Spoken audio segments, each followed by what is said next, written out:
Kia ora koutou. Welcome to the first Getting On Board webinar for 2015. My name's Helen Bartle and I'm the Senior Advisor for Audience Development and Capability Building at Creative New Zealand. It's fantastic to see that so many of you could join us today, board members, chairs and chief executives as well as management. This is going to be a great webinar. The topic for today is Chair-Chief Executive Relationships, and it will be led by Graham Narkis from Boardworks International. The aspects of today's webinar will explore the critical partnership of Chair-Chief Executive, including what should this relationship deliver, what are the challenges of this relationship, how are the accountabilities of these roles observed and reinforced, and importantly, what are the successful ingredients of this working partnership? Graham Narkis is the author of Getting On Board and has worked extensively with Creative New Zealand and the wider sector over many years, in fact since the late 90s, to enhance governance capability. We're absolutely delighted that he's here for the first webinar this year. Just to give you a bit of a sense of how it will run today, Graham will introduce the first section and then we'll break for questions. You're currently on mute to avoid any background noise, but if you do have a question, you can just note it in the public chat box, which is on the left-hand side of your screen. Alternatively, if you want to send a message to myself or Cassandra Wilson, who is Creative NZ4 on the left-hand side, you can do so by clicking on the arrow. So without further delay, I'd just like to hand over to Graham. Thank you, Helen. Good morning, everybody. Thank you for joining me this morning.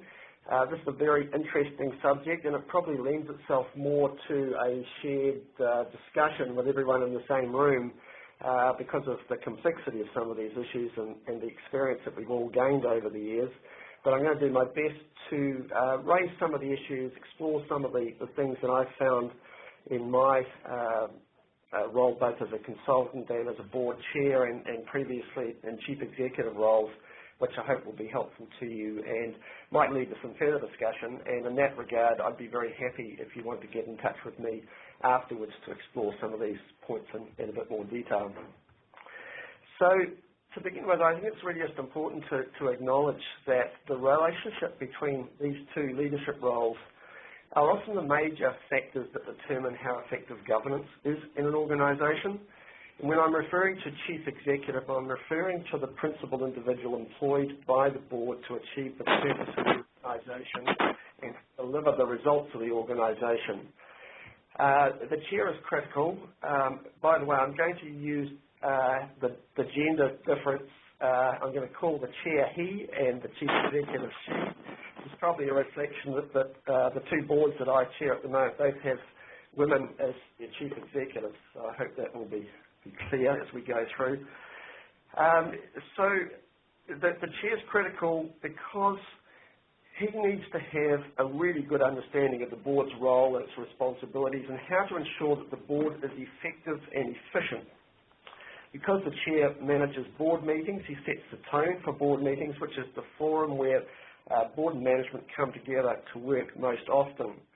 The chief executive is also critical. She is the board's principal advisor and the person to whom the board delegates authority to get things done. The chief executive typically employs all other staff, contractors and the like, and she oversees, if not provides herself, the raw material for board meetings, reports, proposals and the like. Like the chair, the chief executive must also have a good understanding of the board's role. Unfortunately, too many boards are poorly served by their chief executives, not because those people are not really good managers, the operational organisation, but often I find they're not that sure of what the board's role and needs are. And in some circumstances, the board is sometimes seen as an addition to their job, not a central part of it. The sort of underlying theme of what I want to talk about today is about partnership. There has to be an excellent partnership between the chief executive and the board, and the chair is often the key element in that. I want to examine the challenges in this relationship in more detail later, but firstly I think we need to understand the relationship between the different elements of organisational architecture. You know, there's a definite chain of accountability and an associated chain of command, although that's easily lost sight of, as you'll be aware in those arts organisations that have evolved to support the creativity of a primary individual, you know, perhaps a choreographer or a theatre company director. And that individual may even be the founder of the organisation or may have been at the heart of the organisation for a lot longer than the chair or any other board member. So in terms of the points that are raised on the slide, I think it's always important to understand that the board is a subset of the owners of the organisation, and sometimes it's a pretty challenging task to even understand who the owners are and the degree of responsibility they have for the organisation, depending on the legal structure. Anyway, the board is elected or appointed by those quote-unquote owners. And then the board, though, has a duty to the organisation as an entity. And that actually is a responsibility that sits ahead of their duty to any individuals, whether they be in their ownership role, founder role, or other individuals. So we then move through to where does the chair sit? Well, the chair is a first amongst equals on that board and is, in a conceptual sense, a servant of the board, usually selected by the board, but sometimes there is an external appointment. For example, in a lot of Crown entities, ministers will appoint the chairs of those boards. Then the chief executive, in turn, is an employee of and serves the board.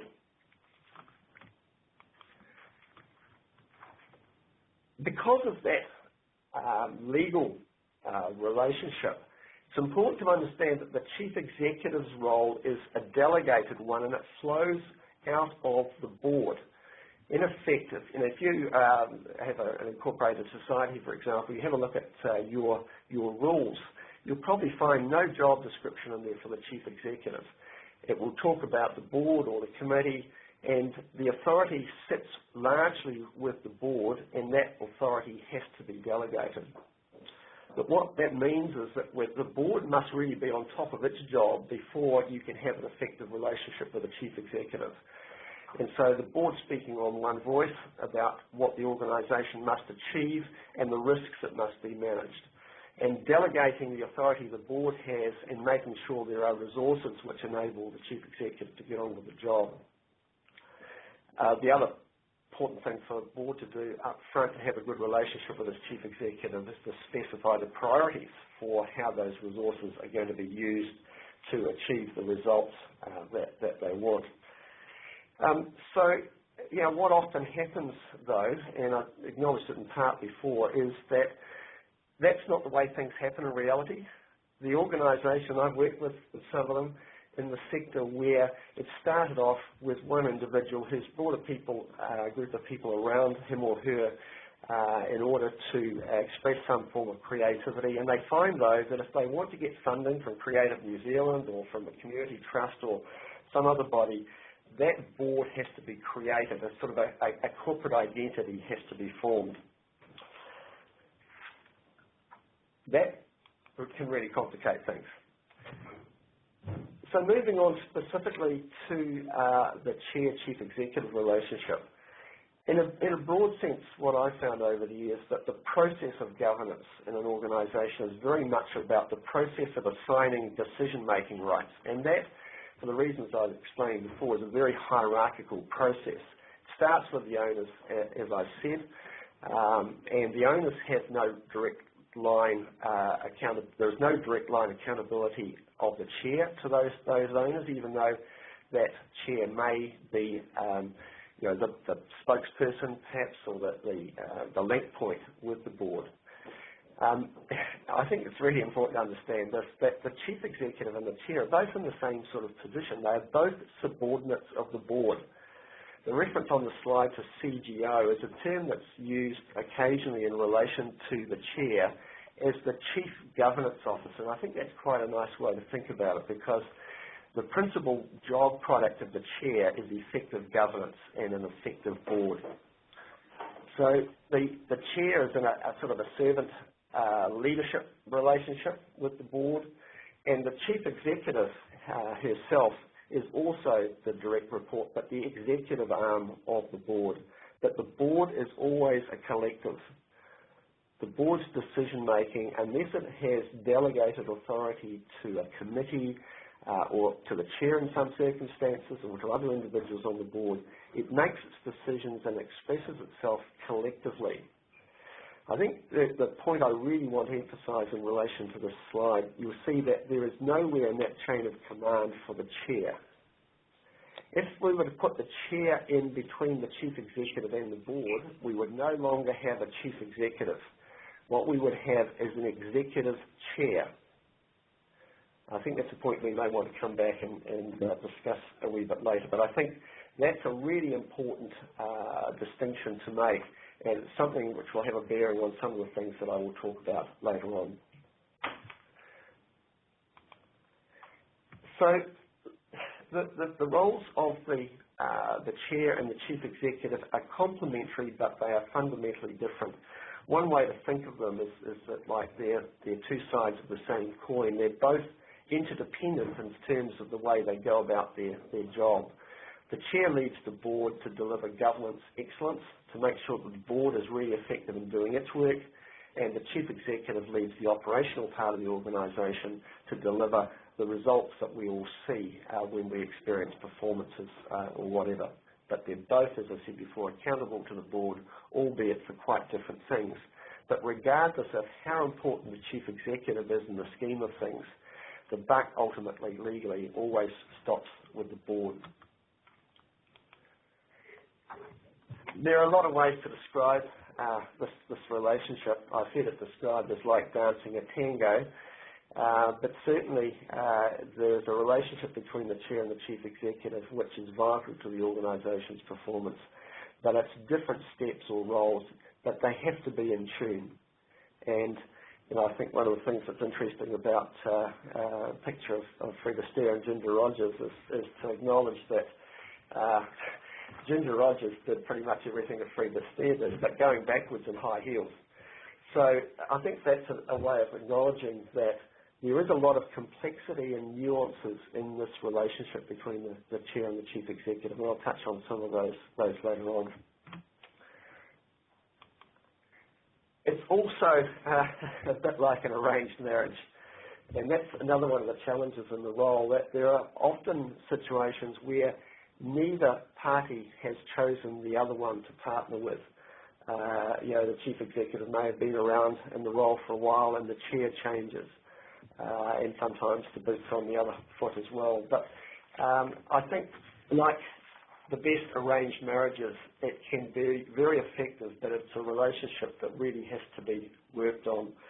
And it can be very challenging, particularly for the chief executive, who's got used to being in a particular operating relationship with their chair. The chair changes, and they sometimes find to their surprise and sometimes even to their cost that the replacement chair has a different set of expectations.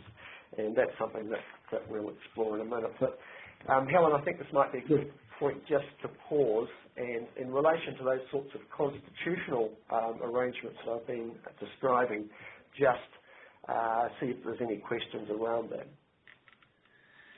Yes, that sounds like a good idea. What we're doing is just unmuting everyone. So if anyone does have a question at this point, feel free to just speak, and we can, perhaps if you introduce yourself and the organisation you're from, you can ask a question directly to Graham.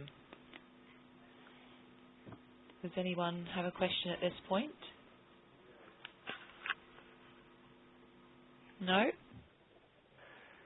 In which case we'll probably move on. Keep going. Thanks, yep. Thanks, Helen. There's another, just before I move off that subject, there's another metaphor that I find really useful to think about the chair-chief executive relationship. And it is like they're doubles partners in tennis. And, the significance of that concept is that they're both on the same side of the net, standing shoulder to shoulder, facing the operating environment, if you like, stakeholders and challenges that face the board and the organisation. And the other element that I draw out of that too is that, like good tennis partners, they play to each other's strengths. They understand, where one is better placed to deal with something than the other, whether that's because of their position or because of their particular strengths and characteristics. And if I can just give you an example of that, one of the first things that a chair and a chief executive need to sort out is who is going to be the face of the organisation? Who is going to front important negotiations, front the TV cameras when something either very good or very bad has happened? And it's in those sort of situations, sometimes one of those parties is far more comfortable in that situation than the other because of training or whatever it is. And that's the sort of thing that I think over time a really good chair, chief executive can work through. And sometimes the roles or the times that they take up that face position, for example, may not be the one that is most obviously part of their job description. So that's, again, a sign of a really good chair, chief executive working partnership, that they are not really that precious about the roles that they play, provided they have a really clear mutual understanding of how they're going to work together. So moving on now, in terms of discussing what should the relationship deliver, well, I think at the end of the day, both the chair and chief executive have the same objective, and that is to ensure that they are leading a successful, reputable organisation that is successful in a sustainability sense, and that's something perhaps come back to later on. There are a lot of arts organisations that come to a point where the original creative spark for that organisation no longer wants to carry on in that role, or for various reasons may not be able to carry on in that role. And that's when the board really comes into its own in terms of the sustainability of the organisation, in terms of passing that creative baton to a new generation. Another thing that's really important in the relationship is there's not only the appearance, but the reality of two organisational leaders who are in sync, who team really well, who really support each other and are on the same page all the time. So, that's to some degree about alignment, but it's also about the sort of synergy that might grow in those two roles. I think it's essential that there be a mutually respectful relationship between the board and management, but the chair is often the key party in determining the way that the board views the chief executive and the relationship with the chief executive and staff.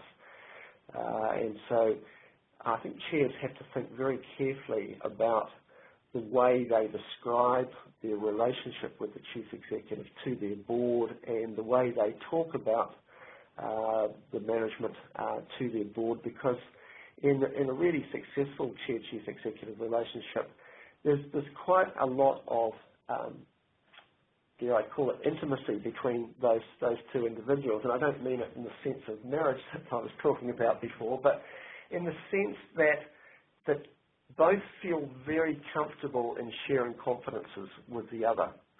That helps each of them to understand the sort of pressures and the issues that each are dealing with in their respective roles, and that the other party can be supportive in that regard. The comments that I'm going to share with you in the next few slides are by no means exhaustive. I sat down when I was preparing this and thought about the sorts of things that I've encountered in the work that I've done with arts and cultural organisations and with the sector generally. Several years ago, the Ministry hosted a series of workshops that I conducted for them between chairs and chief executives. And some of the things that I've got on these slides come straight out of the experience that was shared in those workshops. I think even if I talk about those, I should really say that I think one of the first things a new chair or a new chief executive should do is initiate a conversation with the other about their mutual expectations of each other. You know, that alignment of expectations and the identification of any differences is vital if the partnership is to be successful. I remember extremely clearly the first conversation after I was appointed to my first chief executive role that I had with the chairman who had overseen the appointment process, and it happened to be a chief executive role with a local authority. And the day that I arrived into the new town to take up that role, I picked up the morning newspaper at the airport while I was waiting for the chairman to collect me.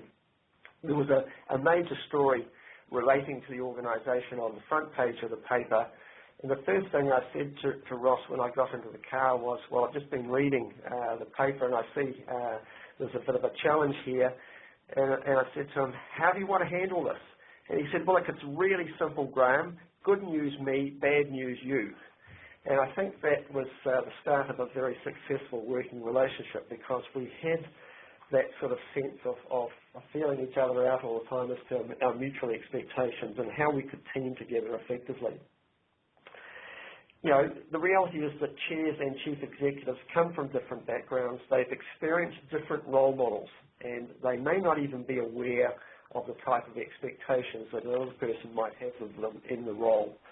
And I've seen in the sector, there was one, I think, quite stellar example of this, and I won't identify where it was, but essentially the chief executive, taking the initiative, committed the organisation to a very significant amount of expenditure, and he was conscious that the chairman of his board was a very wealthy individual, and there were several other very wealthy individuals on the board. And even though the chief executive knew that this was going to completely blow the budget, he was confident and absolutely certain of his expectation that these wealthy board members would dip into their own pockets to make good the loss on the project. Well, in the event, they didn't. And that chief executive wasn't in that job for very much longer. As I was saying before, this tennis analogy I think is a pretty useful one to keep in mind when you're working through this sort of partnership. So in terms of some of these expectations, obviously technical competence is a very important part of the relationship or the expectation the chair has of the chief executive. And that's of the chief executive's ability to make the board's plans or plans that the board has approved, make them work, carry them out effectively. Having an understanding and respect for the board's role is really important. I hinted at this at the start, and unfortunately I've seen a number of situations where the chief executive doesn't have much regard for the value that the board could add or for the individuals on the board, and they tend to over time come to see the chair and the board as what I've heard described as a damage control challenge. You certainly don't want to ever get into that sort of situation. It's about respecting the office, even if you wouldn't necessarily choose to be that friendly with the individuals in those offices. The chair expects good advice and timely information, and I guess that is central to that relationship. And information, of course, is the raw material that the board works on all the time. Chairs expect chief executives to be proactive, to take the initiative, and it's far, far better to be reining your chief executive in than trying to light a fire under them, I can assure you. Teamwork is implicit in the things that I've been talking about already, but as I said, in using that tennis analogy, the willingness to combine the talents and play to their respective strengths, and to acknowledge those strengths as well.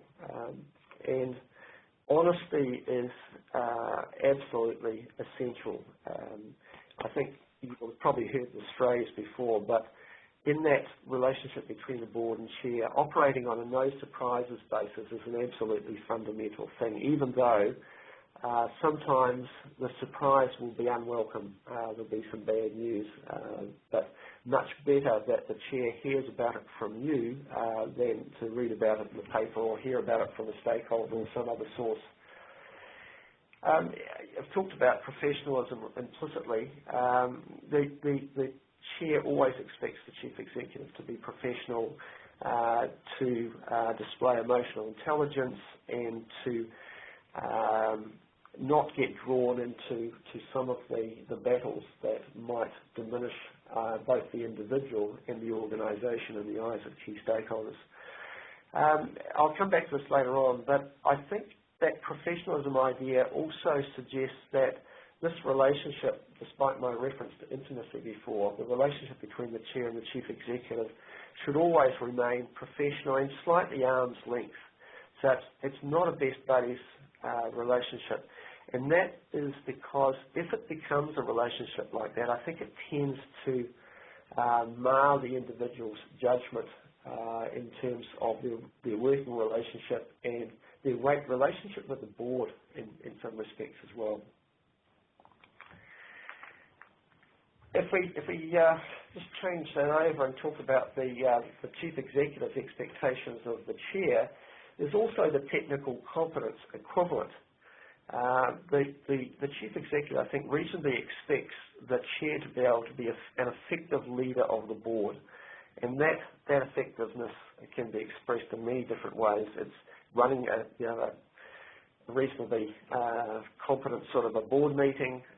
It's about being credible in the eyes of key stakeholders. It's about fronting the organisation at the right time and those sorts of things. I think sometimes boards and chairs have quite unrealistic expectations of their chief executives, and I think for that reason chief executives tend to hope that the expectations expressed by the chair of them will be realistic, will be achievable, and there's quite a significant aspect of pastoral care which applies to the chair's role in relation to the chief executive. Another really important issue is to be really clear of the messages that's being sent to the chief executive. The hardest thing, perhaps, as a chief executive is when you think that the chair's telling you one thing one moment, something completely different the next. I think chief executives also expect their chair to have influence outside of the organisation, for example, with key stakeholders, particularly when it comes to raising money and the like. But it may be with other key stakeholders, with other types of interests in the organisation as well. Chief executives also expect reasonable access to their chairs. They need to be able to get hold of them when they need to get hold of them. So accessibility, availability is really important. And I think chief executives who don't have that ready access to their chairs often find it very frustrating because they're unable to convey important information or have the time that the chair will sit down and work through some of the nuances of that information, and the time to just work together to ensure, for example, that the board meeting is going to be effective and achieve what it should.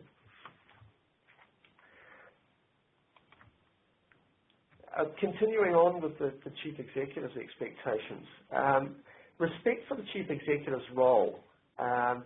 Unfortunately, I've dealt from time to time with dysfunctional situations where the chair thinks that they can do the chief executive's job better than the chief executive can himself, and that sort of transgression can only end in tears. And I think if you carry that idea on in terms of the chair being really respectful of the chief executive's role, it's also at times about running interference with the board or with individual directors who may themselves think that they can do the chief executive's job better than the chief executive can herself. And I've talked there about protecting the integrity of the board's delegation. I'm really talking there about not interfering. Once the board has assigned authority to the chief executive and assigned resources to a project or a program or something like that, that they then are allowed, the chief executive is allowed to get on with the job. The next comment is about the board speaking with one voice. I mentioned before that the board's role is to make collective decisions. The worst thing for a chief executive is when the board hasn't reached some sort of consensus on something that the chief executive needs to get on and take some action about. I can remember very well coming out of a board meeting one day as a chief executive, and there was no consensus amongst the directors. They were all over the place. They were all making very assertive comments about what they thought I should do. And I went out of the room thinking, now, which of those people can I least afford to ignore? And it's not a very comfortable place for a chief executive to be. So we want the chair to make sure that the board speaks to the chief executive with one voice. And in a strict sense, until the board has spoken with one voice, the chief executive is basically able to get on and do what they think is best. There is no instruction. There's no framework within which they can make that choice. I think a chief executive also, at the very least, expects the chair to be a good sounding board. There's frequently a conversation that says, look, I'm not asking you for permission. I realise that this is my decision to make, but I'm thinking of doing this. How do you think the board would react if I did that? It's that sort of sounding board type of conversation, or it might be in relation to, say, a relationship with a stakeholder, to have the conversation that, I'm having some trouble with this organisation. I know you've got some contacts in there. It'd be really useful if I had a better sense of how they are looking at this work that we're doing with them. And that sort of flows on into mentoring because I think a chair, particularly an experienced chair, can offer a lot to a relatively inexperienced chief executive. And I was certainly very lucky in the early days of being a chief executive that I had really good board members around me, particularly chairs, who were able to guide me without telling me what to do, and were very good at the raised eyebrow type of thing if I was full of something I was going to do and they didn't think it was necessarily going to be a good idea. So that sort of mentoring, that sort of ability to ask the right question at the right time. Have you thought about that type of conversation? I put coaching on that list, but I think it gets into a completely different relationship if the chair becomes a coach of the chief executive. I think that fundamentally changes the nature of the relationship, and it can certainly encroach on that sort of executive chair's role that I've referred to earlier. The teamwork thing I've already talked about, as I talked about no surprises as well. So those are reciprocal expectations. So I was expressing them before in relation to the chair's expectations of the chief executive, but here I've turned them around because they're exactly the same expectations back in the other direction. So Helen, I think this might be another good place to stop and to just see if there are any issues arise, or if anyone might like to add to those things that I've been referring to. I think it's quite interesting that you're talking about the board speaking with one voice and that it's the chair's responsibility to ensure that happens. And I wonder whether there seems to me to be that it's quite important to actually educate other board members about the chair's role in that regard, so that they kind of understand that exactly what the chair is trying to achieve around that. I agree wholeheartedly in that respect, Helen. I think that the chair's role is also, I talked about mentoring in relation to the chief executive, but I would expect the chair to also be the person who ensures that his fellow board members understand their role and how to go about it. And that's not always an assumption that you can make. Often people come onto boards and they're not used to being in that collective responsibility sort of situation, and they think that they are on the board because they are a subject matter expert, when the subject matter expert actually sits within the operational organisation. And I hope it's not sort of talking out of school, but I remember a very good example of that on the Creative New Zealand board, where somebody came in as a new board member. The then minister had told this individual that they were to be the organisation's subject matter expert on a particular art form. And when they started to try and play that role around the board table, you can imagine the problems that created. Does anyone else have anything to share around that kind of collective responsibility of other board members actually understanding their kind of collective role?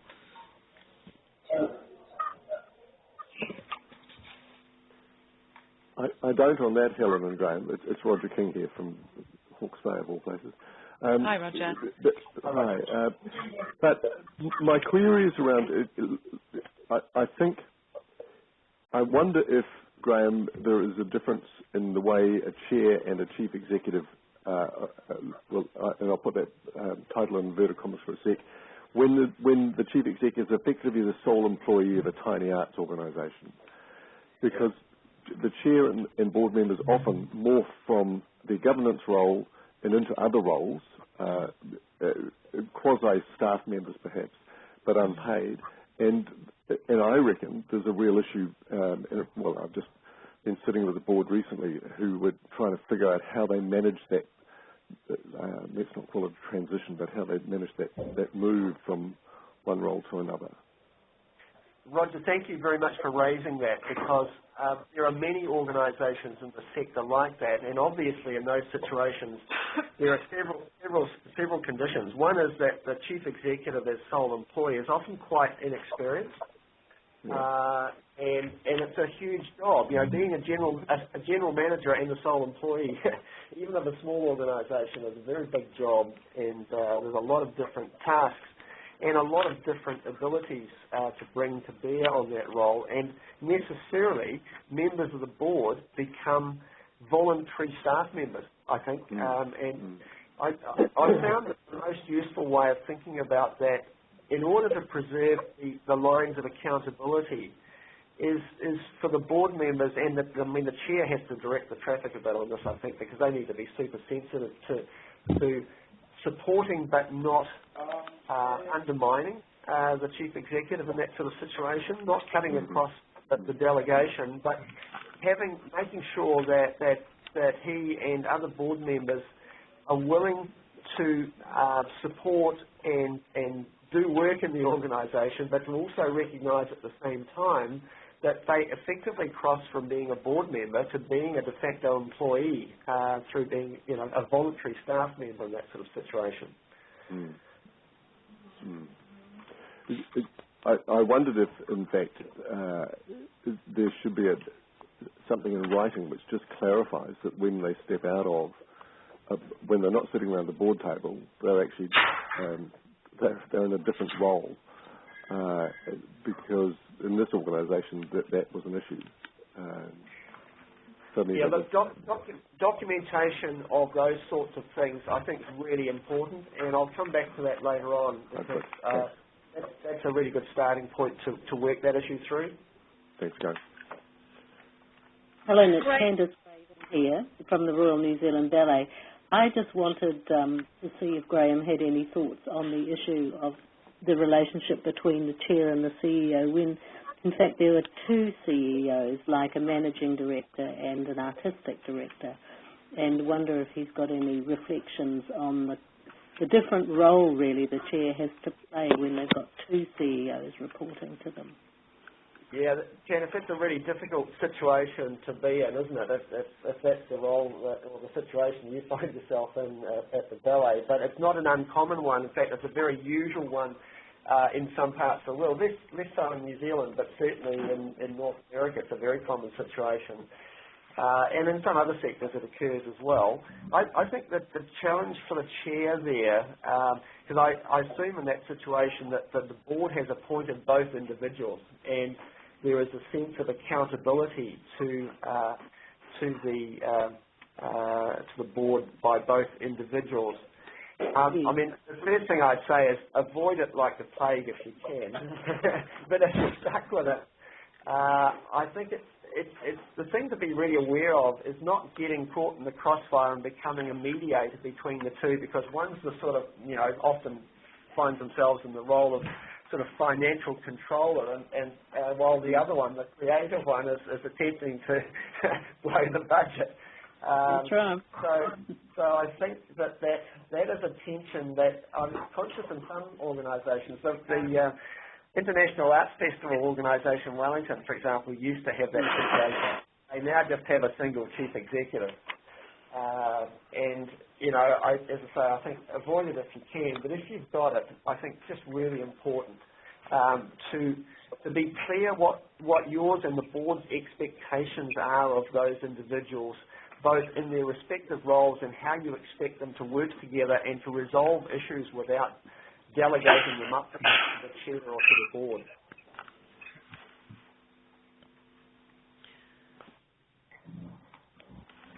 Okay, do you think we should move on now and then have some further questions at the end?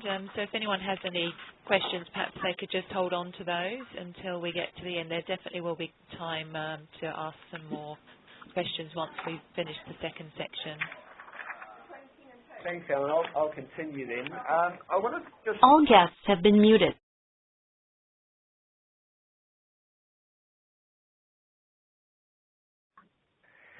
Sorry about the muting. I'm not quite sure what happened there.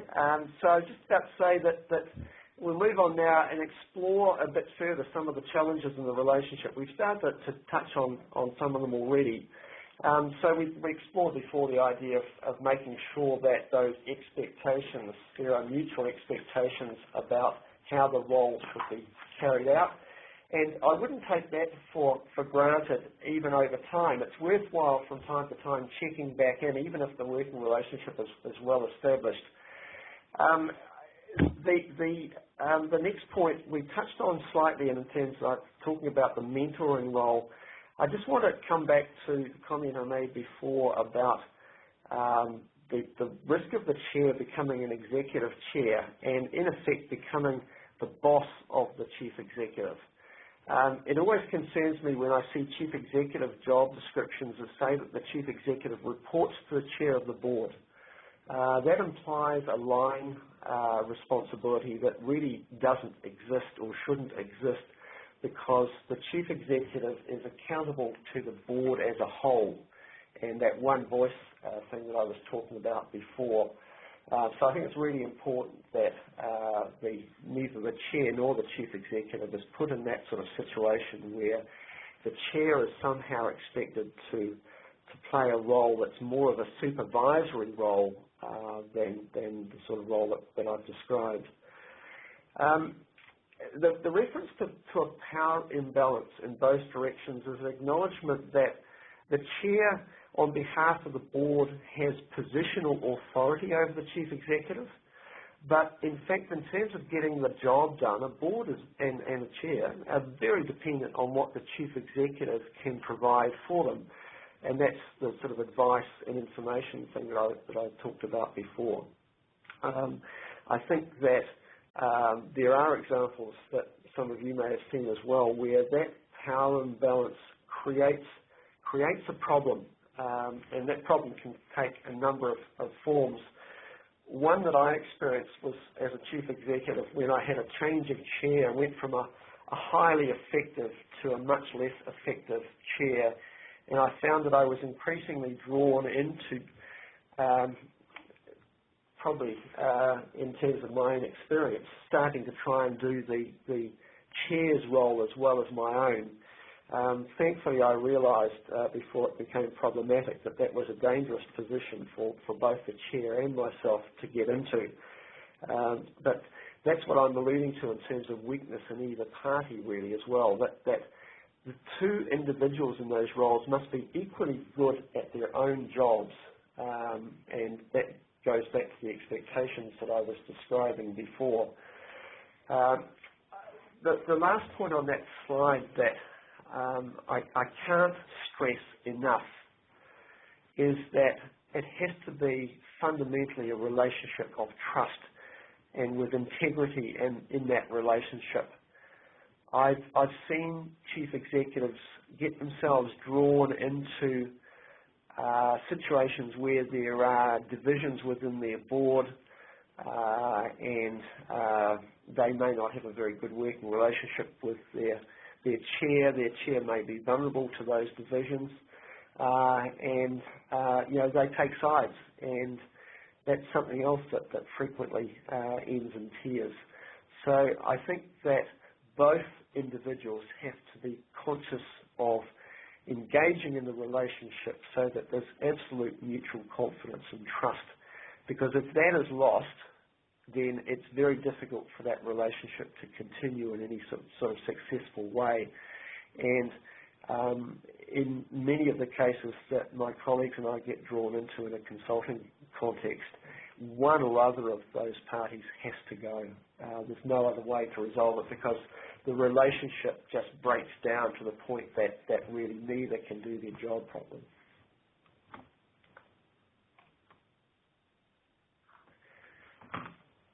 Let's try to change the slide. So nobody gets onto a board and nobody becomes a chief executive, perhaps, except in those sorts of organisations that Roger was alluding to before, who do not have strong egos. I'm not talking about strong egos. I'm talking about where egos run away with people. And sometimes I can't help but observe that there are chairs who are in the job for the wrong reasons. And I hope that doesn't apply in any of your organisations, and I'm sure it doesn't. But it's where the visibility that the chair gets from serving in that role is possible, and the relationships that they have, the perks, if you like, that go with the job, although it's hard to find them, I find myself as a chair. But, there are in some jobs, and it's sometimes the case that the chair's ego particularly can run away with them. But it's equally possible that chief executives' egos also take control. And it's really hard to deal with those sorts of situations other than to be aware that it might be starting to happen and nip it in the bud. And that's, again, why there has to be this sort of fairly open and honest relationship between the board and the chief executive. I think it's sometimes pretty risky for a chief executive to do anything that might deflate a chair's ego, but sometimes there are conversations you can have with other parties who might have some influence, or at least some credit with that individual, that might just raise awareness that those things are starting to become problematic. Graham, sorry to interrupt you. I just want to check that your slides are going forward, because I think we might be on slide 17. But yeah, I'm on 17. Yeah. Yeah. So we're actually just still seeing slide 16. So just wondering if. Okay. Well, I'm looking at. So I've just gone back to 16. Which starts with lack of mutually clear expectations. Yeah. That's the one you're looking at, is it? That's I'll right. try and change it again. Has it changed? Yep, perfect. Yes, it has. Sorry to interrupt. Great. Thanks. No, thank you for letting me know about that. So now I'm talking about ego. That'll make some sense. But I want to move on and talk about this supporting versus judging. The chair is in the best place in some respect to be a judge of the chief executive's performance. But I'm going to argue that the chair should not lead the chief executive performance management process. Because of the close working relationship that they have with the chief executive in most cases, their judgment can also be clouded. And if they are leading what might be in some cases a critical performance evaluation, that can compromise their ability to play the wider role with the chief executive in terms of supporting them from a day-to-day basis.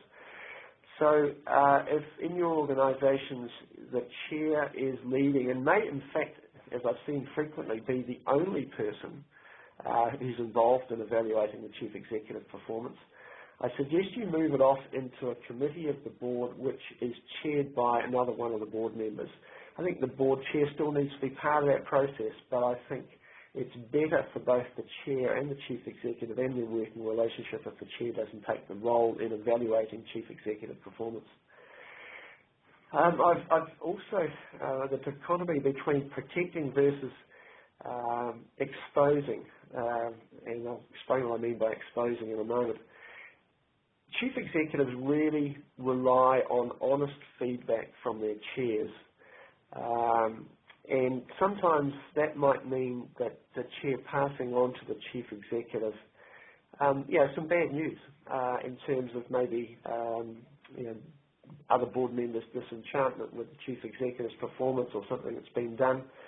I've seen the situation where a chief executive was not advised of a gathering storm on the board that was affecting the board's assessment of the chief executive's performance and whether they should continue in the role.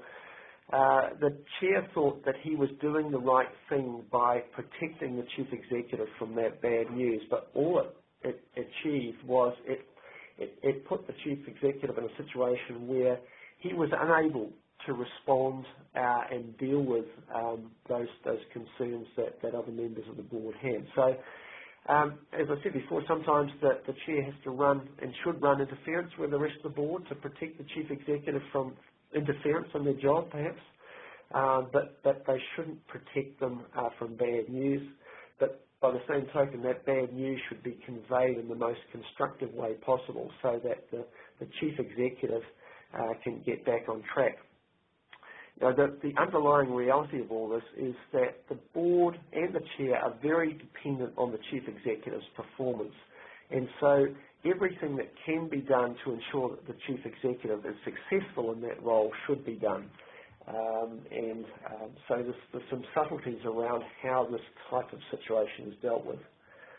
And the final comment on that slide is an allusion to a problem that I have found in every chief executive and chair role that I've ever been in, and that is that close working relationship between the two roles means that they are in frequent contact and frequently strategizing on various things before those matters get to the board. What I have found is that there has to be constant attention to the risk that you might chair and chief executive together get too far ahead of the board and leave the board behind, both in terms of their understanding of the situation that you are addressing and the thinking that has led to the sort of proposal that, say, the chief executive might make to the board at a formal board meeting. So I think just both chair and chief executive need to be on watch that they are not leaving the board behind. So I've just changed the slide again. Has it changed this time? Yes, it has. Great, okay. So let's just complete the session by talking briefly and quickly about some of the tools and tactics that perhaps should be thought of in relation to dealing with some of these sorts of challenges. Maintaining high-quality communication is key to that.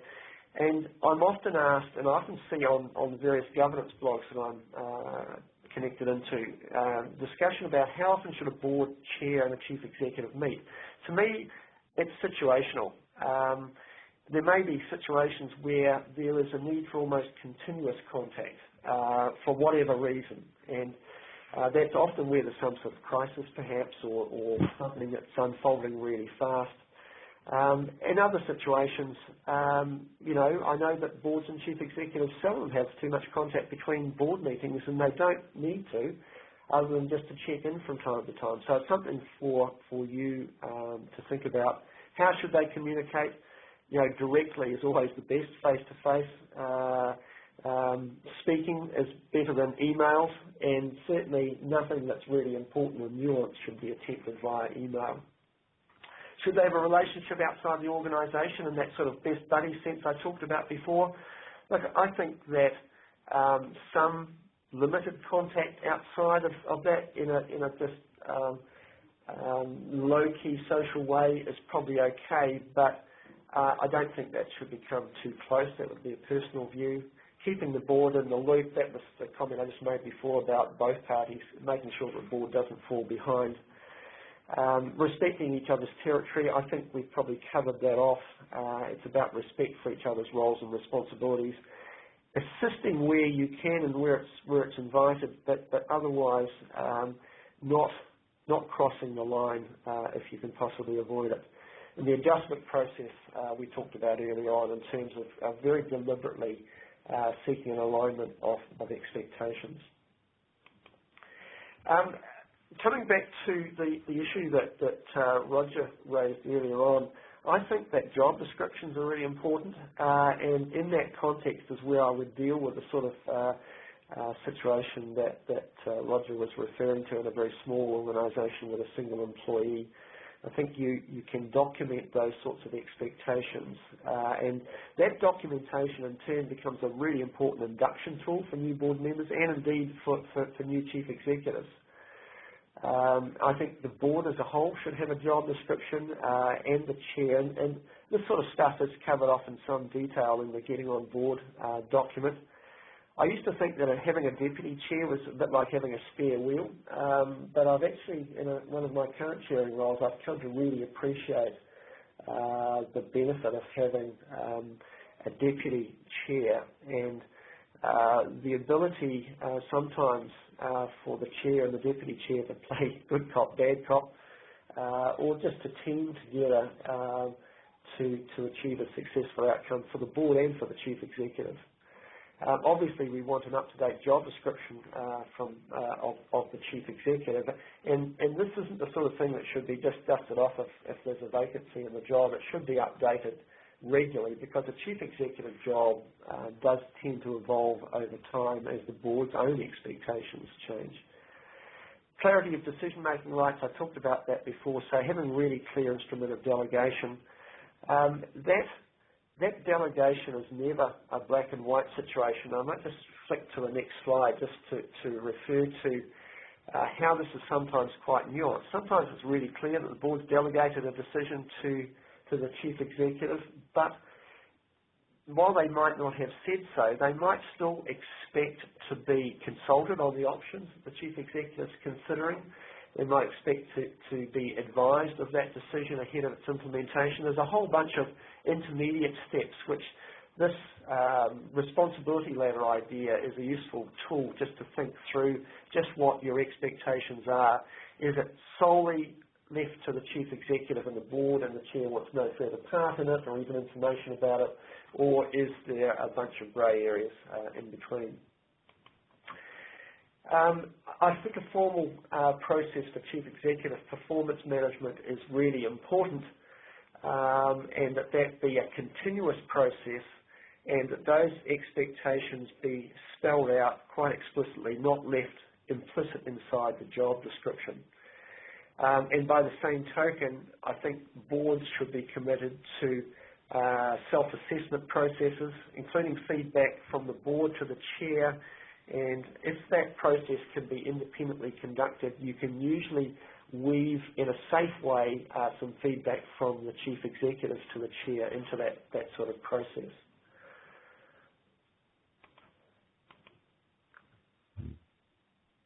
The other thing that I think is really important and really useful in this context is for the board to have a work plan, or sometimes we refer to it as an annual agenda, that highlights the sorts of things that the board wants to spend its time on well ahead of dealing with those things. That lets the chief executive know what the board's priorities are, what it wants to pay attention to, and therefore the sort of work that the chief executive and team may need to do to support that work plan.